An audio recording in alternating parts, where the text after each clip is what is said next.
Assalamualaikum warahmatullahi wabarakatuh. Pemirsa, di mana saja Anda berada, selamat berjumpa kembali dengan channel YouTube Insan Dongeng. Pada kesempatan ini, saya Bang Elgi akan melanjutkan cerita dari buku Mayat yang Kembali. Judul untuk saat ini yaitu Pintu Tertutup.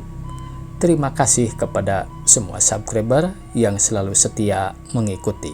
Selamat mendengarkan.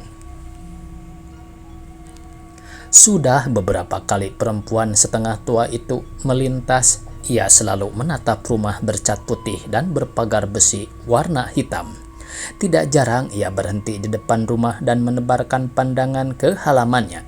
Diamatinya satu persatu benda-benda yang ada di sana. Di sebelah kiri ada taman kecil penuh bunga-bunga. Banyak pohon bonsai di sudut sebelah kanan.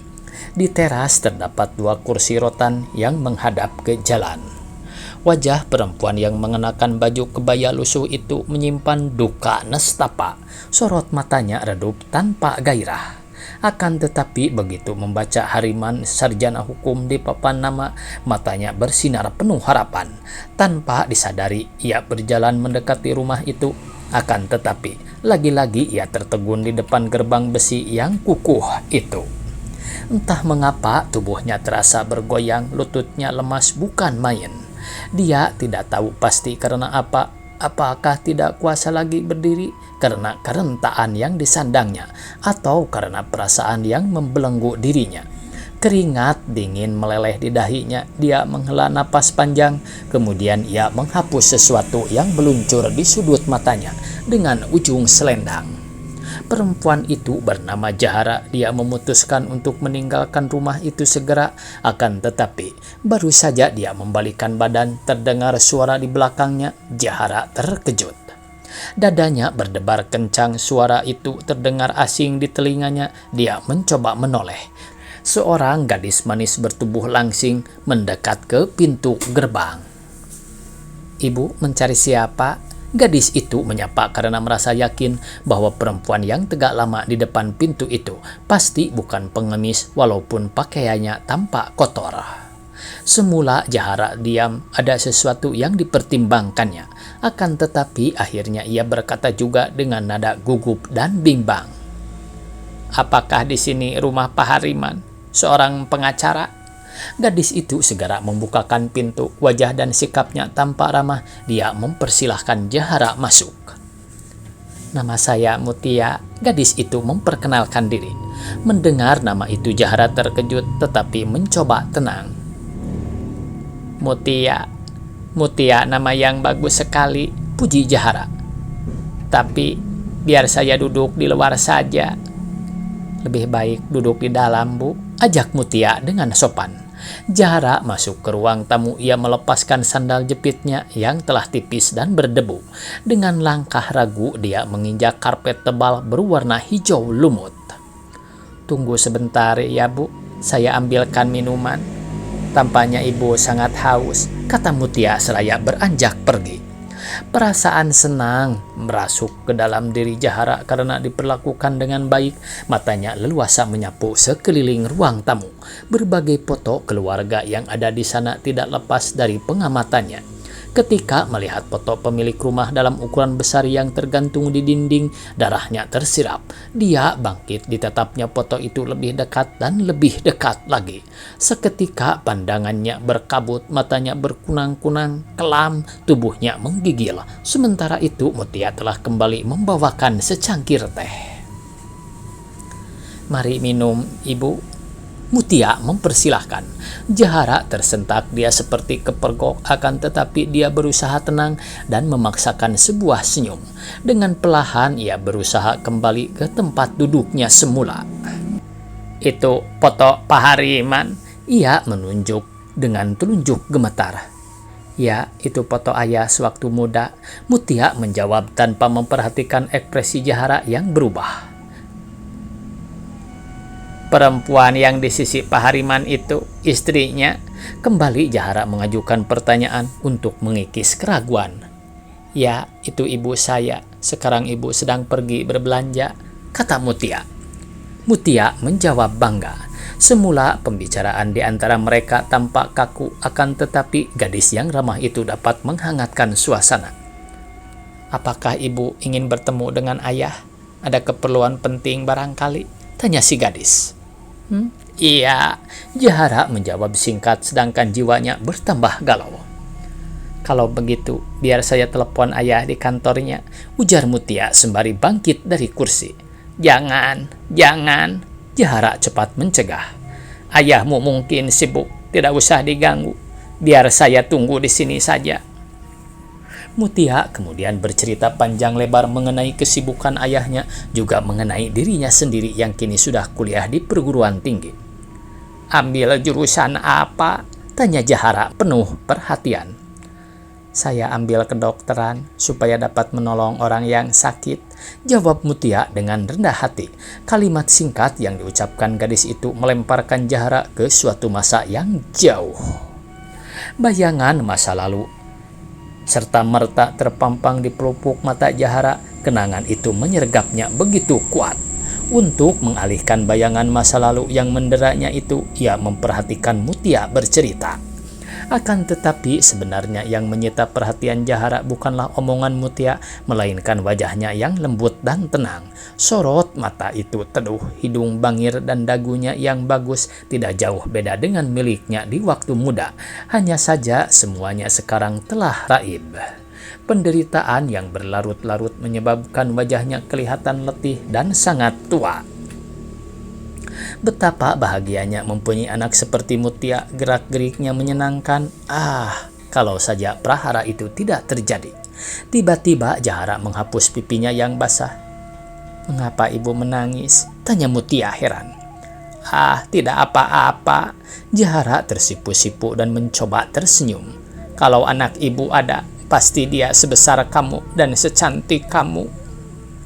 "Di mana anak ibu sekarang?" tanya Mutia yang tidak mengerti apa yang bergejolak dalam pikiran dan perasaan perempuan tua itu. Dia sudah pergi jauh," jawab Jahara sambil menahan isakan. Tiba-tiba bel berdering. Mutia segera berlari ke depan. Ibunya tiba membawa banyak belanjaan.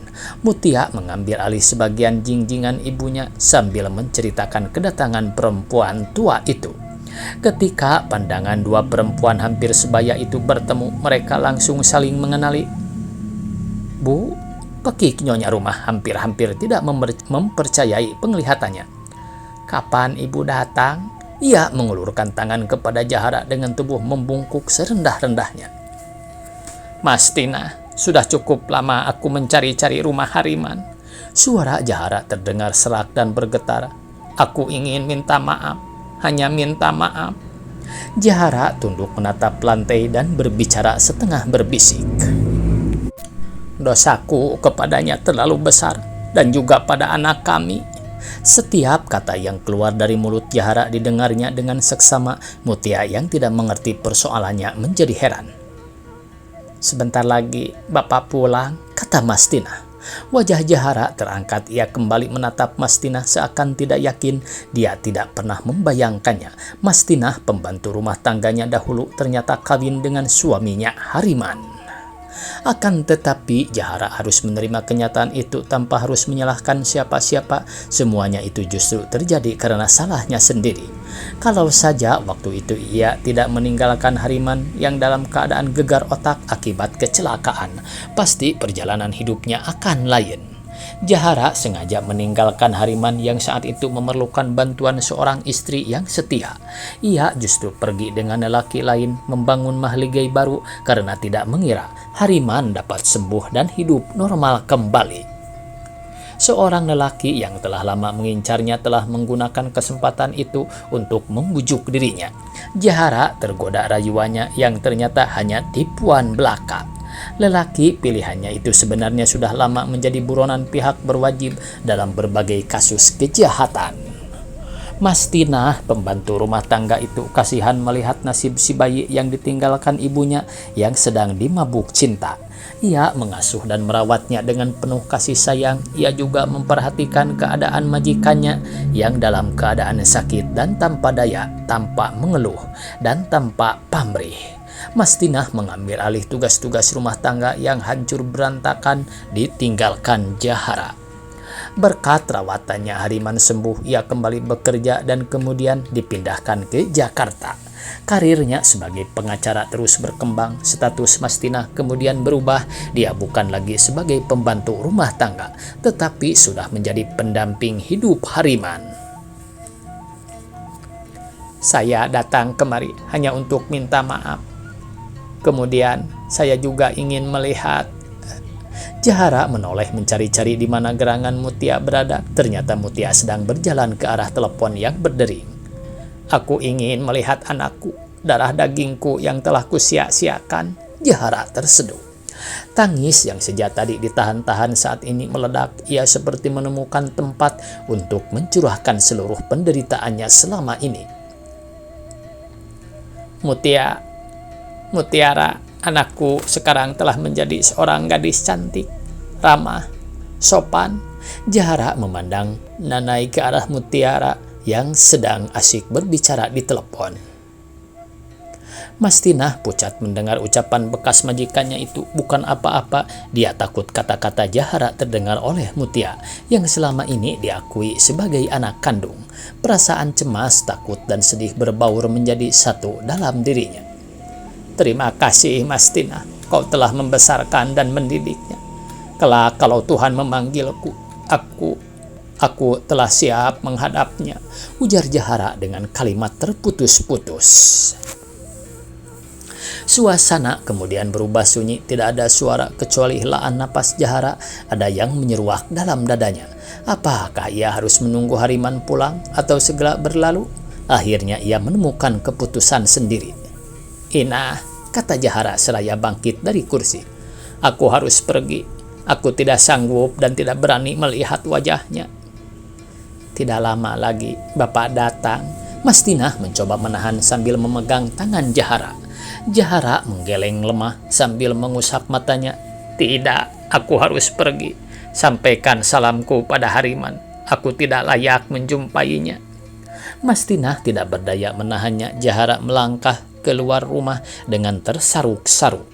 Sempat ia menoleh sejenak ke arah Mutia yang tampak terpaku. Dia tahan hasrat untuk memeluk Mutia, anak kandungnya. Batinnya meronta ingin berteriak bahwa Mutia adalah anaknya bersama Hariman. Dia tidak kuasa. Ada bisikan lain dalam kalbunya yang mencegah supaya dia tidak berlaku bodoh untuk kedua kalinya.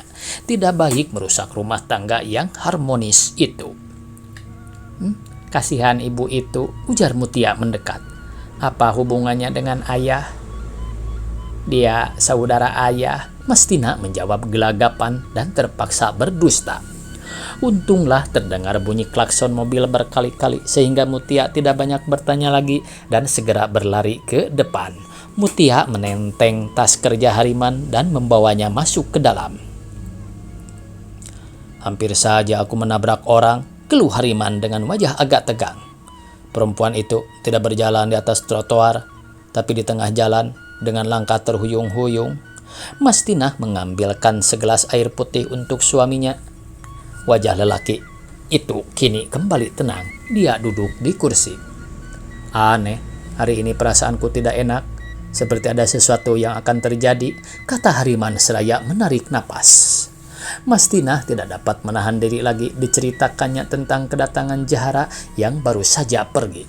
Tidak ada satupun yang luput. Hariman memperhatikannya dengan bersungguh-sungguh. "Buat apa perempuan itu datang kemari?" Tiba-tiba wajah Hariman berubah merah.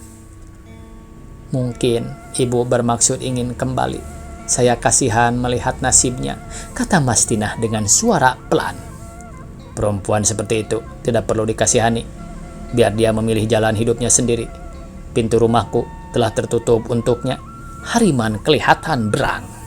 Bagi Hariman, Mastinah adalah segala-galanya. Dia mencintai bekas pembantu itu karena kesetiaan dan pengorbanannya. Kendati Mastinah tidak terpelajar dan tidak secantik Jahara, ada sisi yang jarang ditemui pada perempuan lain, yaitu kejujuran. Hariman sudah membuktikan bagaimana Jahara yang berpendidikan, berwajah cantik, dan bertubuh menarik justru mengkhianatinya. Di saat ia berada di bibir jurang, Jahara tidak menolong, tetapi malah mendorongnya tanpa belas kasihan. Tidak lama kemudian terdengar suara bel ditekan. Seorang polisi berdiri di depan pintu. Hariman segera melangkah keluar. Seorang perempuan tua mengalami kecelakaan di jalan raya, Pak. Polisi itu melapor. Apa urusannya dengan saya? Tanya Hariman heran karena merasa tidak pernah mempunyai saudara perempuan di Jakarta. Di dalam dompet orang itu ditemui nama dan alamat Bapak. Siapa tahu orang itu ada hubungannya dengan Bapak. Sekarang korban dirawat di rumah sakit Cipto. Setelah polisi itu pergi, Hariman menceritakannya kepada Mastinah. Mereka sangat yakin bahwa yang mendapat kecelakaan itu Jahara. Pak, kita harus pergi ke sana, desak Mastinah dengan khawatir. Saya tidak ada hubungan apa-apa lagi dengannya, bantah Hariman dengan suara tanpa emosi. Kalau Bapak tidak mau, biar saya yang pergi, ujar Mastinah dengan wajah memelas. Masa lalu itu, Mastinah, kata Hariman dengan pandangan menerawang jauh ke masa silam. Dia datang hanya untuk minta maaf. Mastinah menggenggam tangan Hariman erat-erat dan memohon dengan teramat sangat supaya ia memaafkan bekas istri yang juga bekas majikannya itu. Akhirnya kekerasan hati Hariman mencair. Mereka bergegas pergi ke rumah sakit. Sesampainya di sana, Jahara sudah tidak tertolong lagi karena luka di bagian kepalanya. Banyak mengeluarkan darah. Akan tetapi wajahnya kelihatan lebih bersih dan tenang. Mastinah menangis terisak-isak, sedangkan Hariman berusaha menyembunyikan kesedihannya. Walau bagaimanapun perempuan yang telah menjadi mayat itu adalah ibu dari anaknya, dan kini telah pergi menjalani suratan takdirnya. Lama mereka terpaku di depan jenazah. Mereka berdua berdoa semoga arwah Jahara diterima di sisinya. Ketika mengangkat wajah selesai berdoa, mereka terpana melihat Mutia diam-diam telah sampai pula di sana. Mutia tidak berkedip menatap tubuh yang terbujur kaku di depannya itu. Tamat pemirsa cerita yang ke-6 dari buku Mayat yang Kembali. Semoga esok kita bisa berjumpa kembali. Billahi taufiq wal hidayah. Wassalamualaikum warahmatullahi wabarakatuh.